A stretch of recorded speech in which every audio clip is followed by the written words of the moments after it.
दोस्तों, घर के मंदिर में जो एक लोटा जल रखा जाता है, आप सभी का स्वागत है। हमारे इस नए वीडियो में तो आइए जानते हैं कि घर के मंदिर में जो एक लौट जल का उपाय लोटा कैसा हो, पीतल का हो, तांबे का हो, और घर के मंदिर में जो एक लोटा जल रखा होता है, उस जल का हम क्या करें। कुछ लोग करते हैं गलती और बाद में पछताते हैं। ऐसी गलती आप कभी मत करना, नहीं तो कंगाल हो जाओगे, बर्बाद हो जाओगे। घर के मंदिर में एक लौटा जल ऐसे कभी मत रखना। साथ ही जानिए, दीपक घर में कौन से पदार्थ का रखना चाहिए, तांबे का, लोहे का, पीतल का, कांसे, या फिर स्टील का, कांच का, या फिर माटी का। कुछ लोग घर में रखते हैं गलत दीपक और घर हो जाता है बर्बाद। इस पदार्थ का दीपक तो हम भी नहीं रखते। और जानिए, दीपक की लौ कच्चे कलावे से बनाए या रोई से या फिर सूती हाथ में बंधने वाले कलावे से कुछ लोग करते हैं। भयंकर गलती लग जाता है। पितृदोष न दोष, काल सर्प दोष, मंगल दोष, भयंकर से भयंकर गरीबी का दोष भी लग जाता है। दोस्तों, कुछ लोग यहां पर ऐसे भी होंगे जो इस वीडियो को बीच में ही छोड़ देंगे। अगर इस वीडियो को आपको छोड़ना ही है तो अभी छोड़ देना, परंतु लक्ष्मी जी, मां का अपमान मत करना। वीडियो को अधूरा छोड़कर, इसलिए आपको घर के मुख्य द्वार पर जल कैसे छिड़कना है, इस कार्यविधि को पूरा ही देखें। आधा अधूरा देखने से समझ लेना आप मां लक्ष्मी का अपमान कर रहे हैं। दोस्तों, बहुत समय से आप लोगों के प्रश्न आ रहे हैं कि मुख्य द्वार पर जल छिड़कने का सही समय क्या होता है और सही विधि क्या होती है। किस समय हमें जल छिड़कना चाहिए और क्या मुख्य द्वार पर जल छिड़कने के लिए स्नान करना आवश्यक है या बिना स्नान किए भी मुख्य द्वार पर जल का छिड़काव किया जा सकता है। झाड़ू लगाने से पहले या फिर झाड़ू लगाने के बाद जल छिड़कना चाहिए। और एक और प्रश्न आया है कि क्या पीरियड्स में हम अपने घर के मुख्य द्वार पर जल का छिड़काव कर सकते हैं या मुख्य द्वार पर दीपक दान कर सकते हैं। और जल से ही जुड़ा हुआ एक और प्रश्न है आपका कि घर के मंदिर में जो प्रतिदिन हम एक लौटा जल रखते हैं, उस जल का हमें क्या करना चाहिए, किस प्रकार प्रयोग करना चाहिए। क्या हम उसे खाने में प्रयोग कर सकते हैं या फिर हम किसी पौधे में डाल सकते हैं। उस जल का उपयोग किस प्रकार से होना चाहिए। और कुछ लोगों का कहना यह है कि जब हम मुख्य द्वार पर जल छिड़क हैं तो घर के अंदर की तरफ से जल छिड़क या घर के बाहर की तरफ से जल का छिड़काव करें। इसके बारे में कई लोग शंका में हैं। आज यह शंका भी दूर हो जाएगी। और मुख्य द्वार पर जल छिड़कने से संबंधित आपका अगला प्रश्न है कि कई ऐसे लोग हैं जो कि फ्लैट में रहते हैं, कुछ ऐसे लोग हैं जो किराए के मकान में रहते हैं, एक ही कमरे में रहते हैं, तो उन्हें अपने घर पर मुख्य द्वार पर दीपदान किस प्रकार से करना चाहिए, जल कहां छिड़कना चाहिए। मतलब वह इस जगह को मुख्य द्वार मानकर वहां पर मुख्य द्वार से जुड़े हुए उपाय करें। तो आज की वीडियो पूरी तरह से आपके प्रश्नों पर ही आधारित है। मुख्य द्वार पर जल छिड़कने का सही समय क्या होता है और सही विधि क्या होती है। तो देखिए, अगर आप मुख्य द्वार पर जल छिड़क हैं तो आपको ध्यान रखना है कि जल आप एक दिन पहले ही मतलब रात को सोने से पहले एक पात्र में, कोई भी आप पात्र ले सकते हैं। जैसे कि आप एक तांबे का भी पात्र ले सकते हैं। तांबे का ना हो तो आप पीतल का ले सकते हैं, स्टील का ले सकते हैं, चांदी का ले सकते हैं। जो भी पात्र आपके पास उपलब्ध हो, एक लौटे में थोड़ा सा गंगा जल डाल दीजिए और उसके ऊपर शुद्ध जल भर दीजिए। और हां, गंगा जल ना हो तो भी परेशान होने की आवश्यकता नहीं है।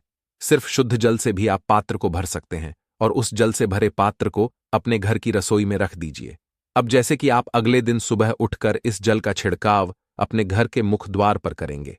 अब बहुत से दोस्तों के प्रश्न आए हैं कि क्या हम स्नान से पहले यह जल छिड़क सकते हैं या फिर स्नान करना आवश्यक है। देखिए, मुख्य द्वार पर जो सुबह सबसे पहले जल छिड़का जाता है, जैसे कि जो रसोई में रखा हुआ जल होता है, यह एक तरीके से उपाय के तौर पर किया जाता है।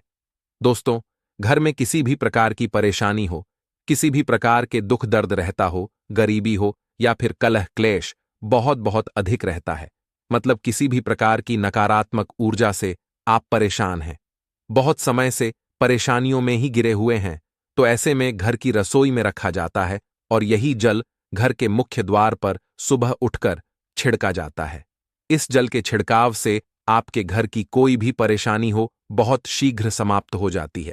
इस उपाय को करने से आपके घर में सुख समृद्धि भी आती है, कला क्लेश से भी मुक्ति मिलती है, बीमारियों से भी मुक्ति मिलती है। मतलब देखिए, किसी भी प्रकार की मानसिक परेशानी हो, शारीरिक परेशानी हो, आर्थिक तंगी हो या आपके घर में कोई वास्तु दोष हो, किसी भी प्रकार का गृह दोष हो।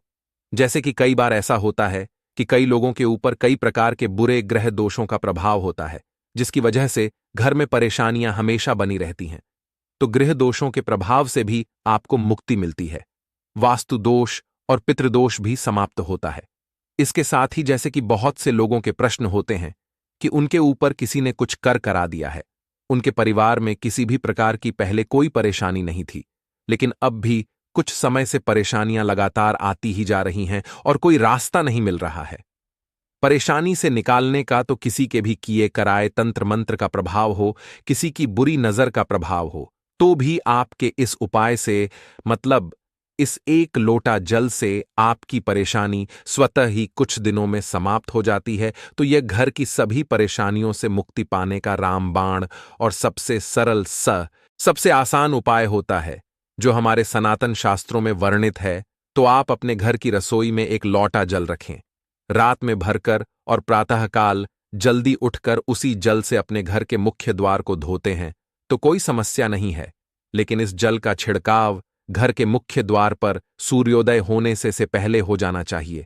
अब दोस्तों, जैसे आपका अगला प्रश्न है कि क्या हमें स्नान करके इस जल का छिड़काव अपने घर के मुख्य द्वार पर करना चाहिए या फिर बिना स्नान किए भी कर सकते हैं। देखिए, ये जो हम जल छिड़क हैं, मतलब यह एक उपाय होता है, तो इसे हम स्नान करने के बाद नहीं करते हैं। सुबह जल्दी उठते हैं और उठकर सबसे पहले घर की रसोई में जाएंगे। उसके बाद उस जल को लेकर आप घर के मुख्य द्वार पर जाएंगे। मुख्य द्वार खोलकर, मतलब मैन गेट खोल दीजिए और उसके बाद मुख्य द्वार पर इसी जल का छिड़काव कर दीजिए। और जल का छिड़काव करते समय अपने पितरों का ध्यान कीजिए, मां लक्ष्मी का ध्यान कीजिए, क्योंकि कहा जाता है कि सुबह सुबह मां लक्ष्मी प्रत्येक द्वार पर आती है, सबके द्वार पर आती है। जिनके भी द्वार खुले होते हैं, जिनके घर में जल का छिड़काव मुख्य द्वार पर हुआ रहता है, उसके घर में प्रवेश कर जाती है। तो महालक्ष्मी का अपने मन में ध्यान कीजिए और एक तरह से प्रार्थना कीजिए, हे मां लक्ष्मी, आप मेरे घर में प्रवेश करें, मैं आपका स्वागत करने के लिए तैयार हूं। और इसके बाद अपने पितरों का ध्यान कीजिए, क्योंकि हमारे घर की दहलीज होती है, वहीं पर पितरों का वास माना जाता है। तो जब आप दहलीज पर जल के छींटे देते हैं तो आपके पितृ बहुत प्रसन्न हो जाते हैं और उनका आशीर्वाद भी आपको प्राप्त होता है। तो सुबह जो आप जल खड़के, इसके लिए स्नान करने की आवश्यकता नहीं है, बिना स्नान किए भी कर सकते हैं। दोस्तों, वीडियो में आगे बढ़ने से पहले आपसे छोटा सा निवेदन है कि कमेंट बॉक्स में जय मां लक्ष्मी अवश्य लिखें। महालक्ष्मी जी, जो भी भक्त इस वीडियो को देख रहा है, उसके घर में सुख समृद्धि आए, उसके घर में कोई भी परेशानी नहीं आए और पूरा परिवार सुख शांति से अपना जीवन यापन करे। दोस्तों, अगर तुम में से कोई महालक्ष्मी जी को मानता है, तो अगर सच में ही भक्त हैं, आप इस वीडियो को लाइक कर कमेंट बॉक्स में एक बार जय मां लक्ष्मी लिख देना और उसके मन में जो भी मनोकामना है वह पूरी कर देना। अब दोस्तों, आपका अगला प्रश्न है कि क्या झाड़ू लगाने के बाद हमें जल का छिड़काव करना चाहिए या फिर झाड़ू लगाने से पहले भी जल का छिड़काव कर सकते हैं। तो देखिए, जैसे मैंने आपको पहले ही बताया था कि उठने के बाद सबसे पहला कार्य जो आपको करना है वह जल का छिड़काव ही करना है। उसके बाद आप झाड़ू लगा सकते हैं। लेकिन एक चीज का ध्यान रखिए, जब हम सोकर उठते हैं तो सबसे पहले बिस्तर पर बैठे हुए ही अपने दोनों हथेलियों को जोड़कर और दोनों हथेलियों को सामने से जोड़कर पूरी हथेली को देखा जाता है। उसमें मां लक्ष्मी का ध्यान किया जाता है। उसके साथ ही 5 देवताओं का ध्यान किया जाता है। 5 देवता कौन कौन से होते हैं? मां दुर्गा भगवान, शिव भगवान, श्री हरि विष्णु, गणपति गजानन और भगवान सूर्य देवता। 5 देवताओं का ध्यान हम अपने हाथों में ही करते हैं, हथेलियों में ही करते हैं। कराग्रे वस्ते लक्ष्मी का मध्य, सरस्वती कर, मूलत ब्रह्मा प्रभाते कर दर्शम। दोस्तों, इस मंत्र का उच्चारण आप चाहे तो कर सकते हैं, नहीं करते हैं तो भी कोई बात नहीं। अपने इष्ट देव देवता का और 5 देवताओं का ध्यान अपनी हथेलियों में कर लीजिए। उसके बाद दोनों हाथ जोड़कर सभी देवी देवताओं को प्रणाम किया जाता है और उसके बाद अपने हाथ से पृथ्वी का स्पर्श करते हैं, धरती को छूकर प्रणाम करते हैं 2 बार या 3 बार और उसके बाद अपना दाहिना पांव पृथ्वी पर रखते हैं। दोस्तों, धरती पर रखते हैं। उसके बाद ही बाकी के जो सभी कार्य होंगे वह उसके बाद ही किए जाएंगे। जल का छिड़काव आप उसके बाद ही करेंगे। मतलब सुबह उठने के बाद सबसे पहले हथेलियों के दर्शन, फिर को प्रणाम कीजिए, फिर धरती पर पैर रखें और उसके बाद रसोई में जाकर आपको जल लेना है और घर का मुख्य द्वार खोलकर मुख्य द्वार पर जल का छिड़काव करना है, मां लक्ष्मी का और अपने पितरों का ध्यान करना है। उसके बाद आप अपने घर में आ जाएंगे और उसके बाद जो भी आपकी रूटीन वर्क होते हैं, मतलब झाड़ू लगाएंगे या फिर आप स्नान करेंगे, यह सभी कार्य उसके बाद किए जाएंगे। और अब जैसे कि कई लोगों के प्रश्न आते हैं कि जब हम जल का छिड़काव करते हैं, क्या उसी समय हम घर के मुख्य द्वार पर झाड़ू लगाकर और पानी डालकर क्या हम मुख्य द्वार की अच्छे से सफाई कर सकते हैं? जी हां, बिल्कुल कर सकते हैं। पहले आप जो रसोई में रखा हुआ जल है, उस जल का छिड़काव कर दीजिए। उसके बाद और भी पानी डालकर, मतलब अगर आपके पास जल और उपलब्ध है तो और जल लेकर और घर के मुख्य द्वार की अच्छी तरह से झाड़ू से या कैसे भी सफाई कर सकते हैं। और कई लोगों के प्रश्न आए हैं कि हम किसी फ्लैट में रहते हैं या फिर किसी ऐसे कमरे में रहते हैं, किराए के कमरे में, कि हमारे पास एक ही कमरा है, तो हम जल का छिड़काव या फिर दीपक दान कहां पर करें?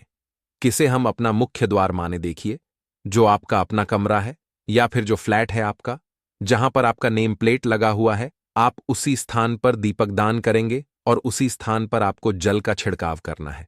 मतलब जहां पर अगर एक ही कमरे का मकान है तो आपके कमरे का दरवाजा है, वहीं पर आपको थोड़ा सा जल छिड़क है और वहीं पर आप दीपक दान भी करेंगे, जो कि मुख्य द्वार से जुड़े हुए उपाय होते हैं। वह आप अपने घर के, मतलब जो अपना कमरा है, उसके बिल्कुल दरवाजे के पास ही करेंगे। और आपका अगला प्रश्न है कि क्या पीरियड में हम अपने घर के मुख्य द्वार पर जल का छिड़काव कर सकते हैं, दीपक दान कर सकते हैं? देखिए, जल का छिड़काव करने के लिए पीरियड हो या ना हो उससे कोई फर्क नहीं पड़ता, जल का छिड़काव कर सकते हैं। रही बात दीपक दान की, तो दीपक दान देखी कार्मिक पूजा में आ जाता है और कार्मिक पूजा हम बिना शुद्ध हुए नहीं कर सकते हैं। मतलब पीरियड समाप्त होने के बाद ही आप कर सकते हैं। दोस्तों, बाकी जल का छिड़काव आप कभी भी कर सकते हैं, पीरियड्स में भी कर सकते हैं, कोई समस्या नहीं है। और अब आपका प्रश्न है कि क्या घर के मंदिर में जो हम जल रखते हैं, क्या वह रखना जरूरी है? और अगर हम रखते हैं तो उस जल का क्या करें? देखिए, घर के मंदिर में जल रखना बहुत आवश्यक है। जल एक ऐसी चीज होती है जिसमें सभी प्रकार की जो ऊर्जा होती है ऑब्जर्व हो जाती है। तो जो हम पूजा पाठ करते हैं, मंत्रों का जप करते हैं या वहां पर प्रार्थना करते हैं, जो भी हमारे अपने मन की कामना भी कहते हैं भगवान से, तो सभी चीजें उस जल में समाहित हो जाती हैं। इसलिए पूजा करने से पहले घर के मंदिर में एक लौटा जल रखा जाता है और उसके बाद दीपदान, मतलब एक दीपक प्रज्वलित कर दिया जाता है। यह अग्नि और जल का एक तरह से बैलेंस भी हो जाता है और इसलिए सनातन शास्त्रों के अनुसार घर के मंदिर में एक लोटा जल भी हमेशा होना चाहिए और दीपक भी प्रज्वलित करना चाहिए। तो अब इस जल का करना क्या चाहिए? देखिए, जब हम जल रखते हैं, सुबह की पूजा में रखते हैं, मतलब सुबह जो हम पूजा करते हैं, प्रातःकालीन पूजा, उस समय जल रखा जाता है और वह जल हम अगले दिन उठते हैं। मतलब जब आप अगले दिन पूजा करने जाते हैं दोस्तों, स्नान इत्यादि करने के बाद तो आप उस जल को उठाते हैं। सबसे पहले तो उस जल का प्रयोग सुन लीजिए। आप अपने घर के सारे कमरों में, मतलब पूरे घर में उस जल का छिड़काव करते हैं, तो इससे आपके घर का शुद्धिकरण हो जाता है, क्योंकि वह बहुत ही सकारात्मक ऊर्जा से भरा हुआ जल होता है। इससे कई बीमारी अपने आप ही दूर हो जाती है।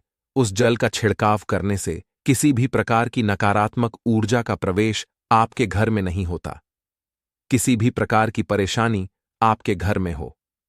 अगर आप नियमित तौर पर उस जल का छिड़काव करें अपने घर में, तो निश्चित ही आप परेशानियों से मुक्ति पा जाते हैं, किसी के कर तंत्र मंत्र के प्रभाव से मुक्ति पा जाते हैं। दूसरा इसका उपाय आप कर सकते हैं, जैसे कि घर में कोई बीमार है तो आप इस जल को उस व्यक्ति को पीने के लिए दे सकते हैं। और यह जल इतना शक्तिशाली होता है कि इस जल को पीने से बड़ी बीमारियों से, मतलब लंबी बीमारियों से भी धीरे धीरे राहत मिलने लग जाती है। कई बार होता है ना कि आप लोगों के प्रश्न आते हैं कि दवाई तो हम कर रहे हैं, लेकिन दवाई हमें लगता ही नहीं है, दवाई का कोई प्रभाव ही देखने को नहीं मिलता। तो ऐसे में अगर दवाई के साथ साथ उस जल को पीने के लिए रोगी को दिया जाए, यानी दवाई इसी पानी से अगर खाई जाए, तो बहुत अच्छी दवाइयां काम करने लग जाती है। और जैसे कि परिवार में अगर बहुत अधिक कलह क्लेश रहता है, हमेशा आपस में सामंजस्य बनता ही नहीं है, आपस में हर बात पर मतभेद होता है, तो परिवार के सभी सदस्य इस जल में से अगर थोड़ा थोड़ा पीते हैं तो धीरे धीरे विचारों में परिवर्तन आने लग जाता है। सकारात्मक विचार सभी के होने लग जाते हैं और आपस में समन्वय होने लग जाता है। घर से कलह क्लेश और भेद हमेशा के लिए समाप्त हो जाते हैं। और घर के मंदिर में रखे हुए जल का अगला उपाय क्या है? देखिए, अगर आप कोई दुकान करते हैं, कोई व्यापारिक स्थल है आपका, तो प्रतिदिन इसी ज में से थोड़ा सा जल ले जाकर दुकान पर, व्यापारिक स्थल पर छिड़काव कीजिए। इससे आपका दुकान, आपका काम बहुत अच्छा चलता है। मतलब किसी भी प्रकार की परेशानी आपके व्यापारिक स्थल पर नहीं आती है, क्योंकि जैसा मैंने आपको बताया, यह जो जल होता है बहुत शक्तिशाली होता है, बहुत सकारात्मक होता है। अब घर के मंदिर में रखा एक लोटा जल शक्तिशाली और सकारात्मक से भरा क्यों होता है? क्यों इसमें सकारात्मक ऊर्जा का भंडार होता है? आइए जानते हैं। देखिए, जल जो होता है, अमृत हुआ, मीठे मीठे फल हुए, भोजन हुआ, अनाज हुआ, उससे भी बढ़कर माना जाता है। देवी देवता आपके दिए हुए इसी जल को ग्रहण करते हैं। घर के मंदिर में एक लोटा जल रखना उतना ही जरूरी है जितना आप सुबह दोपहर शाम का भोजन करते हैं। जब हम भगवान की पूजा करते हैं और तांबे के पात्र में या पीतल के पात्र में एक लोटा जल जरूर रखते हैं।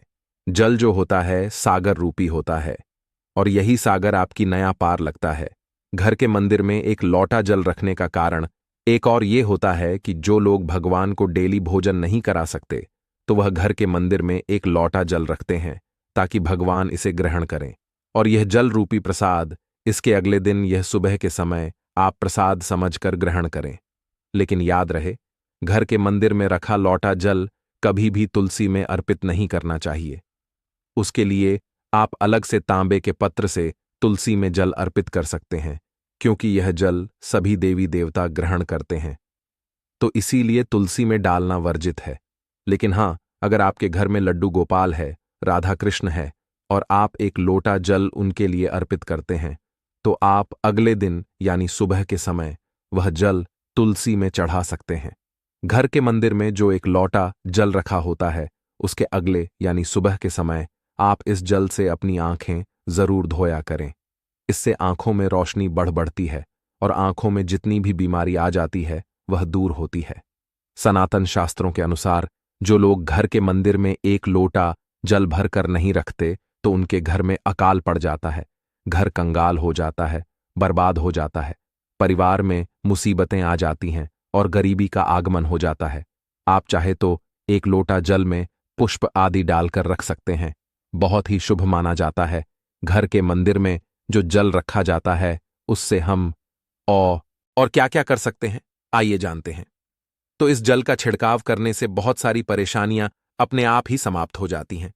जैसे अगर आपके दुकान पर किसी की नजर लगी है, बहुत से लोगों के प्रश्न आते हैं कि हमारे काम को किसी ने बांध दिया है। मतलब किसी की बुरी नजर ऐसी लग गई है कि पहले तो दुकान बहुत अच्छी चलती थी, अब नहीं चल रही है, तो आप इस उपाय को कर सकते हैं। निश्चित ही बहुत जल्द ही आपको परेशानियों से मुक्त मिल जाती है और दिन दुगनी रात चौगुनी आपके व्यापार में तरक्की होती है। और हां, घर के मंदिर में रखे हुए जल को आप अपने घर की रसोई में, खाना बनाने में, पीने में भी प्रयोग कर सकते हैं।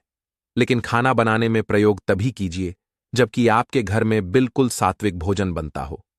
मतलब लहसुन प्याज अगर आपके घर में बनता हो, तो खाना बनाने में इस जल का प्रयोग नहीं किया जा सकता है। फिर आप इस जल को थोड़ा थोड़ा परिवार के सदस्य मिलकर ग्रहण कर सकते हैं और बचे हुए जल को आप अपने घर में पौधों में डाल सकते हैं। तो देखिए, ऐसा नहीं है कि घर के मंदिर पर रखा हुआ जल बेकार होता है, किसी काम का नहीं होता है। बहुत सारे उपयोग इस जल के होते हैं। अगर हम सही तरीके से प्रयोग करें तो अपने जीवन की बहुत सारी परेशानियों का समाधान मात्र इस एक लोटा जल से हम कर सकते हैं। तो ध्यान रखिए कि मंत्रों से अभिमंत्रित जल बहुत महत्वपूर्ण है, बहुत शक्तिशाली होता है, और हमारे घर के मंदिर पर रखा हुआ जल देवताओं का आशीर्वाद होता है, क्योंकि पूरे समय वह देवताओं के पास होता है। देवी देवता वहां पर रहते हैं, तो उस जल में हर प्रकार की शक्ति समाहित होती है। जो कि सकारात्मक शक्तियां होती हैं। और इस जल का प्रयोग अगर हम सही तरीके से करते हैं, मतलब उसको पीने में करते हैं, खाना बनाने में करते हैं, घर में जल का छिड़काव करने में करते हैं, तो इससे हमारी समस्याओं का समाधान होता है। और अगर कोई भी कार्य नियमित तौर पर, मतलब प्रतिदिन किया जाता है, तो उसका हमें लाभ प्राप्त होता है। कभी कभी करेंगे तो निश्चित ही आपको उतना लाभ दिखाई नहीं देगा, लेकिन अगर आप नियम बना लेंगे कि हर रोज उसी जल से घर में छिड़काव करना है, घर में प्रत्येक व्यक्ति को थोड़ा थोड़ा पीने के लिए देना है, बचे हुए जल को पौधों में डाल दीजिए, दुकान पर छिड़क दीजिए, अपने घर के व्यापारिक स्थल पर छिड़काव कीजिए, बच्चों की किताबों की जगह में, अपने घर की तिजोरी में, हर जगह इस जल का छिड़काव कीजिए और नियमित तौर पर कीजिए। चमत्कार आपको निश्चित ही देखने को मिलेगा। इसी प्रकार से जो रसोई में रखा हुआ जल होता है, उसका छिड़काव अपने घर के मुख्य द्वार पर कीजिए, तो इसका भी आपको लाभ बहुत बहुत ही शीघ्र दिखाई देगा। लेकिन इसे अपने रूटीन में शामिल करना होगा, प्रतिदिन नियम से यह कार्य करना होगा, तभी आपको लाभ देखने को मिलेंगे। और हां, कई लोगों के प्रश्न आते हैं कि घर के मंदिर पर जो रखा हुआ जल होता है, तो जब हम अगले दिन उठाते हैं तो उसमें कई बार कुछ चीजें पड़ जाती हैं, कोई कीड़े मकोड़े पड़े जाते हैं, क्योंकि खुला होता है। तो क्या हम उसे ढक सकते हैं? जी हां, बिल्कुल ढक सकते हैं। जब आप पूजा करते हैं सुबह के समय, तो जब तक पूजा कर रहे हैं, जब तक मंत्र उच्चारण कर रहे हैं, तब तक जल खुला रखिए। और उसके बाद जैसे कि आप पूजा पर से उठते हैं, तो उससे पहले जल को किसी भी प्लेट से या कटोरी से ढक दीजिए। फिर जब आप अगले दिन उस जल को उठाएंगे, तो बिल्कुल शुद्ध और साफ सुथरा जल आपको मिलेगा, और उस जल का प्रयोग आप अपने किसी भी कार्य में कर सकते हैं।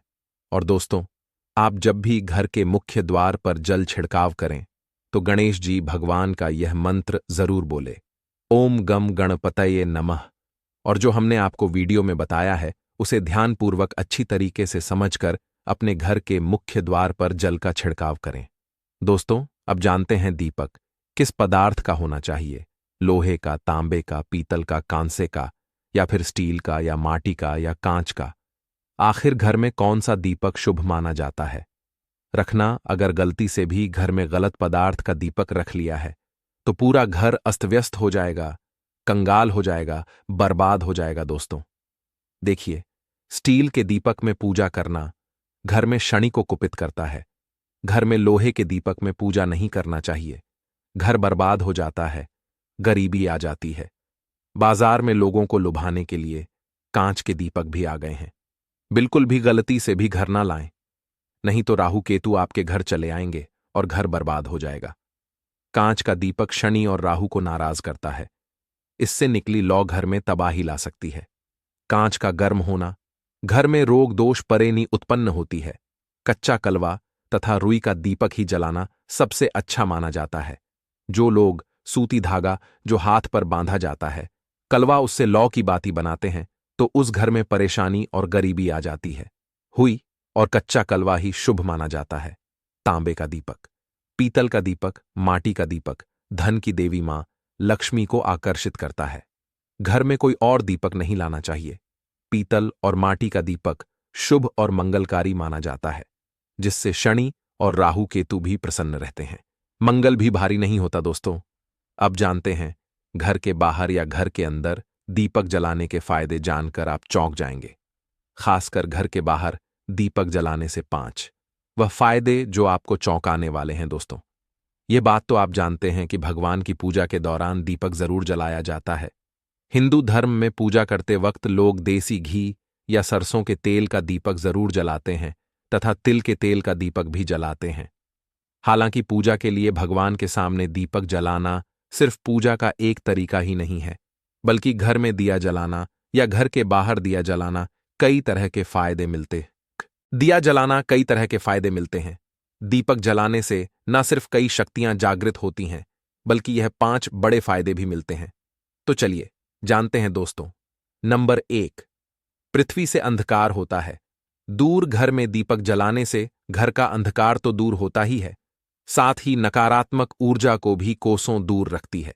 जहां पर दीपक जलता है, तो वहां पर सकारात्मक ऊर्जा का वास होता है। जाहिर सी बात है, जब घर में सकारात्मक होगी तब भगवान का वास होगा। इसीलिए घर में शाम होने से पहले, रात होने से पहले दीपक अवश्य जलाया जाता है, ताकि घर में कोई गलत नकारात्मक ऊर्जा प्रवेश ना कर पाए। दोस्तों, तेल से जले दीपक का प्रभाव उसके भोजने के आधे घंटे बाद तक वातावरण में बना रहता है, जबकि शुद्ध देसी घी का दीपक भोजने के बाद करीब 4 घंटे तक वातावरण को सकारात्मक रखता है। दोस्तों, नंबर 2, हानिकारक कणों का होता है। नाश दीपक जलाना ना सिर्फ धर्म नजरिए से फायदेमंद है, बल्कि वैज्ञानिक दृष्टिकोण से भी यह फायदा पहुंचाता है। जब घर में शुद्ध घी या सरसों के तेल से दीपक जलाया जाता है, तो उसके धुएं से घर के माहौल में सात्विकता आती है और इससे आसपास के वातावरण में मौजूद हानिकारक कणों का भी नाश होता है। दोस्तों, नंबर 3, घर में होता है सुख समृद्धि का वास। जिस घर में सुबह और शाम के वक्त भगवान के सामने दीपक जलाया जाता है, तो उस घर पर हमेशा मां लक्ष्मी मेहरबान होती है। ऐसे घर में सुख समृद्धि का वास होता है। मान्यता है कि दीपक की लौ पूर्व दिशा में रखने से व्यक्ति दीर्घायु होता है, जबकि उत्तर दिशा में लौ रखने से घर में धन और संपन्नता बढ़ती है। दीपक न सिर्फ हमारे घर के अंधकार को दूर करता है, बल्कि यह हमारे जीवन को भी अंधकार से प्रकाश की तरफ बढ़ाता है। दोस्तों, नंबर 4, बीमारियों को दूर भगाने में मददगार। घर में दिया जलाने से बीमारियां घर के आसपास भी नहीं भटकती। घर के सभी परिवार सदस्यों को हर बीमारी से बचाव मिलता है। खासकर दीपक के साथ एक लौंग जलाने से इसका असर दुगना हो जाता है। घी में चर्म रोग दूर करने के सारे गुण मौजूद होते हैं, इसलिए घी का दिया जलाना सेहत के लिहाजा से काफी फायदेमंद है। दोस्तों, बात करते हैं नंबर 5 की शुभ शक्तियां होती हैं। आकर्षित सनातन धर्म के अनुसार जिस घर में सुबह शाम दीपक जलाया जाता है, पूजा घर में एक लौटा जल रखना हिंदू धर्म और भारतीय परंपराओं में गहरा महत्व रखता है। इसे पूजा के दौरान पवित्रता और ऊर्जा का प्रतीक माना जाता है। इसका उपयोग विभिन्न प्रकार की धार्मिक प्रक्रियाओं और अनुष्ठानों में होता है। एक लौटा जल का महत्व। 1, पवित्रता का प्रतीक। पानी को शुद्धता का प्रतीक माना गया है। इसे पूजा स्थान पर रखने से आसपास की ऊर्जा शुद्ध और सकारात्मक मानी जाती है। 2, देवताओं के लिए अर्पण। एक लौटा जल देवताओं को चढ़ाने या अभिषेक करने के लिए उपयोग किया जाता है। इसे अर्घ्य के रूप में भी अर्पित किया जाता है। 3, पंचतत्वों का प्रतिनिधित्व। जल 5 तत्वों पृथ्वी, जल, अग्नि, वायु, आकाश में से एक है, जो सृष्टि का आधार है। इसे पूजा में रखने का अर्थ तत्वों का संतुलन बनाए रखना है। 4, प्रसाद और आचमन। पूजा के बाद यही जल दोस्तों को प्रसाद के रूप में दिया जाता है, जिसे आचमन के रूप में ग्रहण किया जाता है। 5, सकारात्मक ऊर्जा का प्रवाह।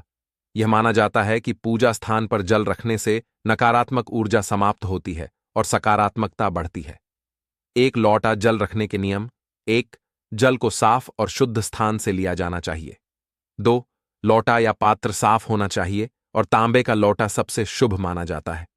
3, जल में तुलसी का पत्ता या गंगा जल डालने से उसका पवित्रीकरण होता है।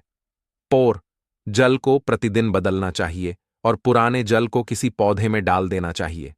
आपके पूजा घर के लिए यह एक सरल लेकिन महत्वपूर्ण परंपरा है, जो आपके आध्यात्मिक वातावरण को शुद्ध और ऊर्जावान बनाए रखती है। अगर आप हमारे चैनल एन पर नए हैं, तो चैनल को सब्सक्राइब करें। जय मां लक्ष्मी।